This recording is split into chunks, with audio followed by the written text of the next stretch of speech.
你有冇試過好驚欠人情？今集咧，我想講嘅欠人情，唔單止包括金錢，亦都包括心態，一種我唔想麻煩人，唔想咧攞人哋着數嘅心態。例如朋友請你食飯，你即刻咧會喺度諗，下次我一定要請返。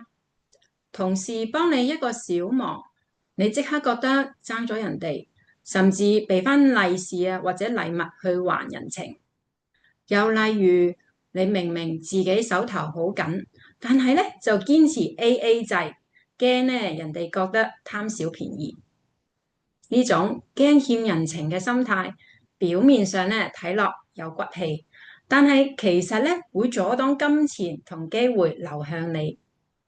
今日我會用吸引力法則嘅角度拆解呢種思維嘅根源，並且咧教你3個方法去轉化佢，等你嘅人際關係同埋金錢流動更加輕鬆。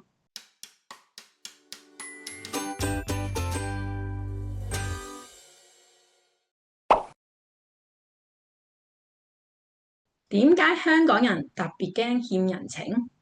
其中一個原因咧係文化同埋成長環境嘅影響。好多人咧由細到大就俾父母教導唔好麻煩人啦，靠自己啊等等嘅觀念。例如啦，細個屋企窮，但係咧阿爸阿媽咧就寧願咬緊牙關去賺錢，如非必要咧都唔會問人借錢。或者屋企裝修，寧願自己搬家私，都唔想咧開口叫朋友幫手。呢種環境咧，令到我哋嘅潛意識覺得接受幫助等於弱者，甚至咧產生我唔值得被幫嘅罪惡感。第二個原因係金錢同自我價值掛鈎，驚欠人情嘅背後，往往咧係對金錢嘅匱乏感。例如啦，你堅持請客，係因為咧潛意識覺得，如果唔付出更加多，對方咧就會覺得我好 cheap。又或者你唔夠膽借錢周轉，因為咧驚被標籤冇能力。呢個其實咧係用金錢去衡量關係，而唔係咧信任彼此嘅流動性。你知道嗎？當你咧驚欠人情，其實咧係會令你越嚟越窮㗎喎。因為當你成日驚欠人情，其實係同宇宙發出一個危險嘅信號，我唔值得擁有更多。結果機會同貴人都遠離你。有個個案，佢電腦壞咗咧，寧願自己上網睇片學點樣去整，都唔夠膽咧問 IT 嘅朋友。舊同學話介紹 freelance job 俾佢，佢又驚欠人情，推咗話最近好忙。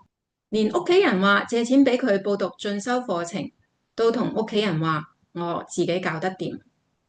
結果電腦整極都整唔好，最後咧要俾錢揾人整，錯過咗有額外收入嘅 freelance 機會，同埋做嘢做咗幾年，見到同期嘅同事都升晒職，得佢未有得升。呢個個案嘅故事正正喺度顯示，驚爭人情等於切斷財富流動。當你咧唔夠膽接受幫助，就等於同宇宙講：我唔要呢樣好嘢。跟住落嚟咧，我會同你分享3個吸引力法則練習，幫助你咧轉化驚爭人情嘅潛意識障礙。第一個方法，練習接受，啟動豐盛循環。下次朋友請你食飯，真心咁同佢哋講聲多謝，而唔係咧爭住去找數。人哋讚你嘅時候咧，簡單咁樣回應多謝，而唔係否定自己。根據吸引力法則，當你咧允許自己接受，等於宣告我值得擁有金錢同資源咧，更加自然咁樣流向你。第二個方法，重新定義幫助嘅意義。有時我哋可以換個角度去諗，人哋幫你係因為咧佢哋都想付出，咁亦都係一種能量嘅交換。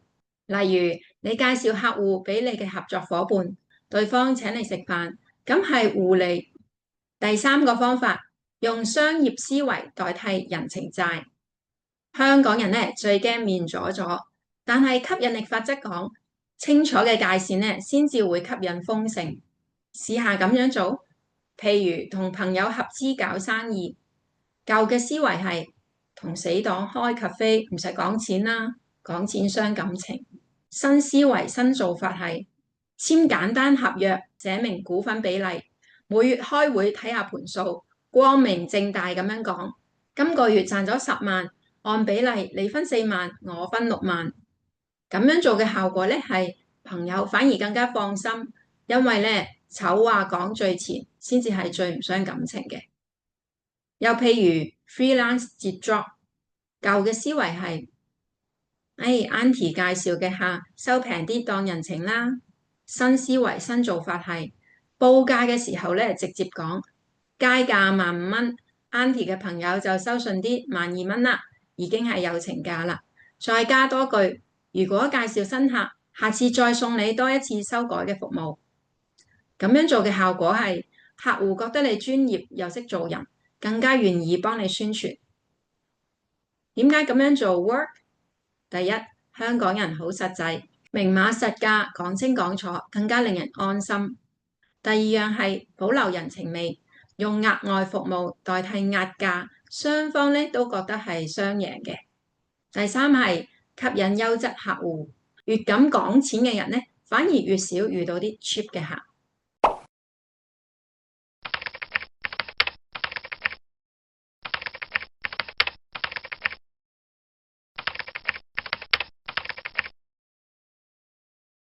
驚欠人情嘅本質係對豐盛嘅恐懼。